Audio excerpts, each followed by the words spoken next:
Vikarabad collector revenue ఉద్యోగులపై జరిగిన దాడిని వెంటనే దాడి చేసిన వారిని వెంటనే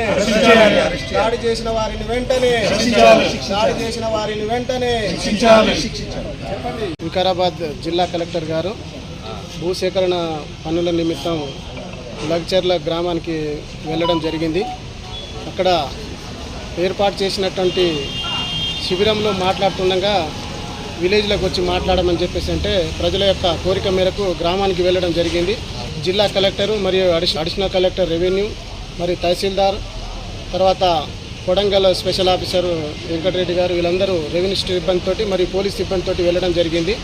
అక్కడ కావాలని చెప్పేసి కొంతమంది ముందస్తుగా ప్లానింగ్ చేసుకొని కలెక్టర్ను అలాగే అడిషనల్ కలెక్టర్ మీద దాడి చేయడం జరిగింది. మరియు అలాగే కడా స్పెషల్ ఆఫీసర్ని కూడా విపరీతంగా కొట్టడం, ఒక వరి పొలంలో దాచుకునేటట్టు కొట్టడం కూడా జరిగింది. సో ఇది చాలా అమానుష్యమైన చర్య. ఎందుకంటే ప్రభుత్వ ఉద్యోగులు ఎంతసేపు ప్రజల కోసము అటు ప్రభుత్వానికి ఇటు ప్రజల కోసం మాత్రమే పనిచేయడం జరుగుతుంది, కానీ తన స్వార్థం కోసం తన స్వలాభం కోసం కాదు. అక్కడ ఒక ఫార్మా కంపెనీ ఏర్పాటు అది శ్రీయుత గౌరవ ముఖ్యమంత్రి గారి నియోజకవర్గం కాబట్టి తన నియోజకవర్గాన్ని డెవలప్ చేసుకోవడానికి తన వంతుగా అందరికీ సాయం చేద్దామని చెప్పేసి ఒక 1300 ఎకరాల్లో ఒక ఫార్మా కంపెనీ ఏర్పాటు చేయబోతున్నారు.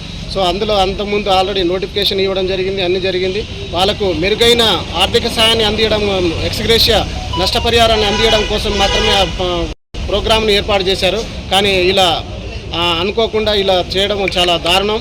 ఇట్లా చేస్తే ప్రభుత్వ ఉద్యోగులు ఎవరు కూడా ధైర్యంగా పనిచేయలేరు. ఒక జిల్లా కలెక్టర్కే ఈరోజు రక్షణ లేకుండా పోతే మండల స్థాయిలో విలేజ్ స్థాయిలో ఎవరు ఎలా పనిచేస్తారో ఊహించగలము.